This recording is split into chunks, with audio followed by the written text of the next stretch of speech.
today I'm celebrating an anniversary, and it's not the anniversary of a relationship or a birthday or anything like that, but 5 years ago today I had my large intestine removed, and since then my life has changed in both good ways and bad ways.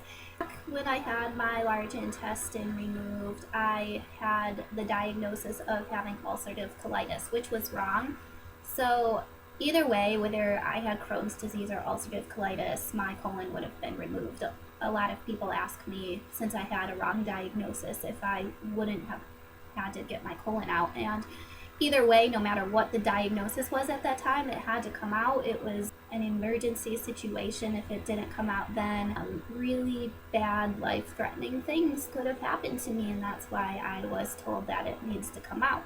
Before I had my surgery, I had been living with the disease for 12 years at that point. And the last year had just gotten really, really difficult. I was losing a lot of blood, way too much blood for a person to be losing, and I was in so much pain that I still can't describe to other people, and pain that I never want to experience ever again. I was forced to quit school, quit my job, and move back in with my parents and basically exist laying down 24 hours a day, except for when I would try to eat, which was not easy, and I had lost a lot of weight. I was like around 95 pounds at that point before surgery. In and out of the bathroom a lot because my intestine was bleeding. It was ulcerated and inflamed, and when you have an inflamed colon, you have to use the bathroom a lot. And so I was definitely doing that, and you know my story. So that's kind of where I was before surgery, and once I got into the hospital, I had 3 blood transfusions to try to get my blood levels back up, and I was put on high IV steroid doses. I was already on oral steroids for a long time going into this, but I was put on IV steroids, and they put me on TPN to give me bowel rest, and they tried all sorts of things, but when we tried to do a colonoscopy, we couldn't even complete it. They had to stop because I was so inflamed that had they gone and completed the procedure, it was just too risky. And so there I was going to have my large intestine removed. And at this point, because I thought I had ulcerative colitis, when you take out the colon, the disease can no longer attack the digestive system because ulcerative colitis only attacks your large intestine. Now, I knew that living without a colon was still going to be very challenging, and it is, and it's a very hard surgery. But I was led to believe that if I had my colon removed, that I would no longer need medications, that there is no risk of colon cancer in the future, that basically I was going to live like any healthy individual. And that's what I was told. I was told by doctors and nurses that things were going to be just like before I was sick. Hold on, my cat is now on my bed and scratching my sheets. I am going to kill that. I was led to believe that my life was just going to go back to normal, and at this point I was so tired of losing blood and being in so much pain, and I had lost any quality to my life. I was just existing. I was so sick. My white blood cell count was just extremely high. My blood levels so low. Just everything was awful. And obviously, I was looking at this surgery as something that would fix me and make me feel totally better again. I went into surgery just thinking that things were going to be fine, and my surgeon told me, oh, all my patients, they wake up and they immediately feel better because the diseased organ is out of their bodies and your disease will be gone. So, needless to say, I woke up and I did not feel better. I felt worse. I felt worse than even the previous year of what I was going through. This turned into a 6-month hospital stay. So the night before, I'm worried, but I'm worried more so just about going into surgery because this was my first major operation, and I was worried about typical surgery things like dying. I don't know. And I had the mark on my stomach where my ostomy bag was going to be, and it just felt so surreal. Like, I just, like I always do, didn't really like deal with it. I kind of just did what I had to do to get through it. So the night before was scary, and I just kept looking at that dot on my stomach, and I was so worried about superficial things, like now I was going to have a scar on my abdomen, and just not so much worry about my health, but just really dumb things. So I wake up, and it's the worst thing I have ever gone through in my entire life. My epidural failed, so that wasn't controlling my pain at all, and my pain pump was not calibrated right, and all I remember is just screaming from the recovery room to my hospital room that I can't do this. I just kept repeating, I can't do this, I can't do this. And I remember seeing the faces of my family members and them crying.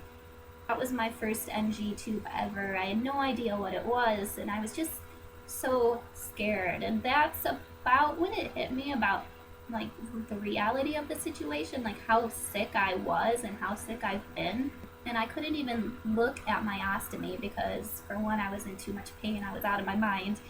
And two, I was so scared to look at it. But anyway, I thought that this was just a rough surgery, and that in a week's time I would feel better.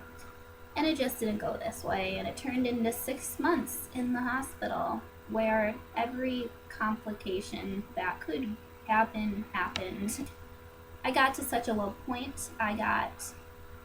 My weight went down to 82 pounds, so you can imagine being 5'5" and 82 pounds. I could hardly move, and my pain never stopped. And there is something about chronic pain, like persistent, unrelenting pain, that is so wearing on the body and the mind. And I think more so the mind, that all I wanted was to get out of that. Like, I would pray for future, like I just wanted them to take me into to a test the next day, so that they would have to give me anesthesia and knock me out, because I just needed a break from the pain. It was so awful. And I got to a point where I didn't want to be alive anymore, because I just wanted out of pain, and I was scared that this was going to be the rest of my life. And if that was the rest of my life, I didn't want to live it, because I didn't honestly know how I could. And my ostomy had a lot of problems, and I ended up having to have my second surgery much sooner than it was supposed to be, because adhesions were strangling my small bowel and creating a blockage. So I had to go into surgery to get that corrected, which meant that they had to recut open where I was cut open before. And they did my takedown surgery that time, so I wouldn't need 3 surgeries. I had an abscess at one point. I at one point ended up with an infection because of my PICC line, and if you know anything about that, that's a super serious thing, a life-threatening thing. And I spiked a fever of 106, and all I can remember from that time is convulsing in my bed, like out of control, convulsing and feeling like I was freezing cold, but yet my fever was so high that they had to put ice blankets on me. And then I don't remember anything else. I woke up 3 days later. I spent some days in the ICU. I have no idea what happened, which is crazy. My J-pouch, once it was hooked up, wasn't working. Most people who have J-pouches, they experience going to the bathroom a lot, especially in the beginning. And mine was not working. I couldn't go at all. And so we ended up figuring out that out, aside from having, back then ulcerative colitis, but actually Crohn's disease, I also had a motility disorder, which creates a lot of other issues. So fun. When I did go to the bathroom, it was usually at night, and I had no control of my bowel movements, and this caused a lot of accidents, and for a girl in her 20s, that was humiliating. And I was wearing adult diapers, which, again, humiliating, and I thought that that was going to be the rest of my life, and again, didn't want to live it. I was so depressed at this point, and I got angry and awful to all the people in my life, and I just couldn't handle the pain, and I was so afraid that my future was going to be this way forever. And that was a really difficult thing because I was so underweight and in so much pain and so weak and sick at this point. I was 100% reliant on other people, which also was really hard for me. Because that's what happens to babies and elderly people. But when you're in your 20s and people have to bathe you and they have to bring things to you or help you walk, I couldn't even walk. Like, walking down the hallway of the hospital took forever, for one, because I was taking such small steps and I was in so much pain.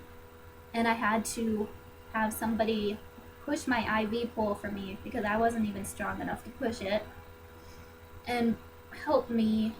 And a lot of these things, I think, like right now, this is affecting me because a lot of these things I think I've blocked out or forgotten about purposely or not purposely, but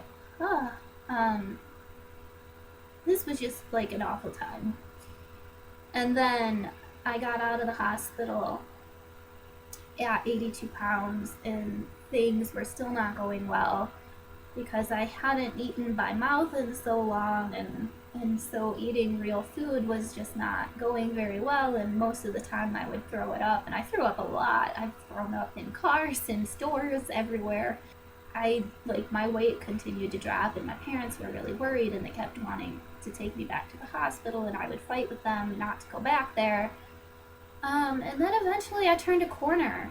Finally, after so long of suffering, I started to get better.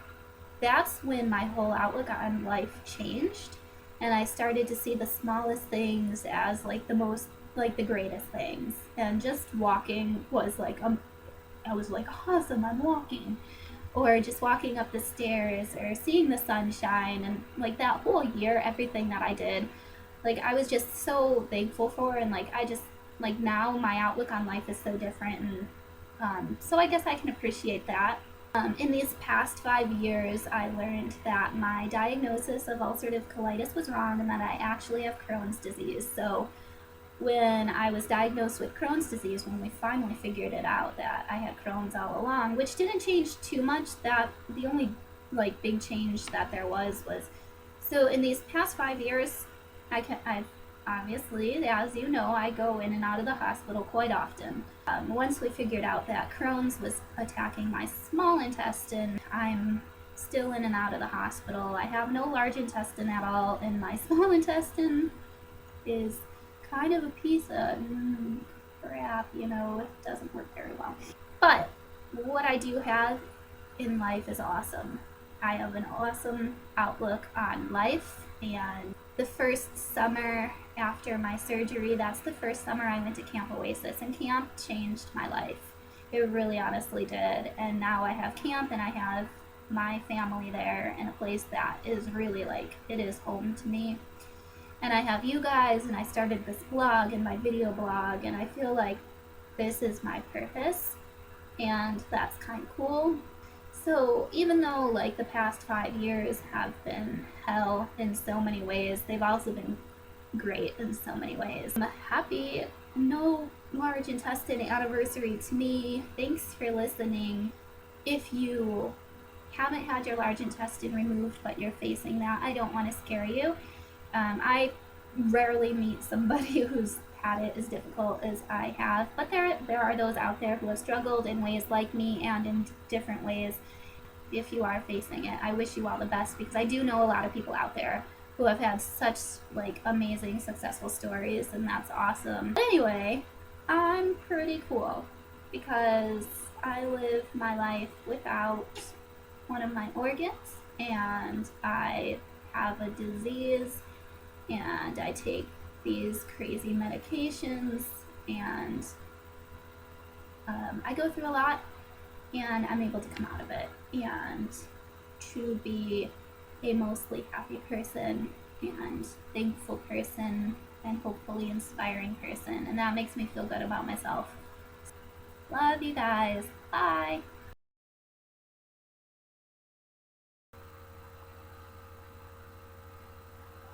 It's like we're just hanging out drinking coffee.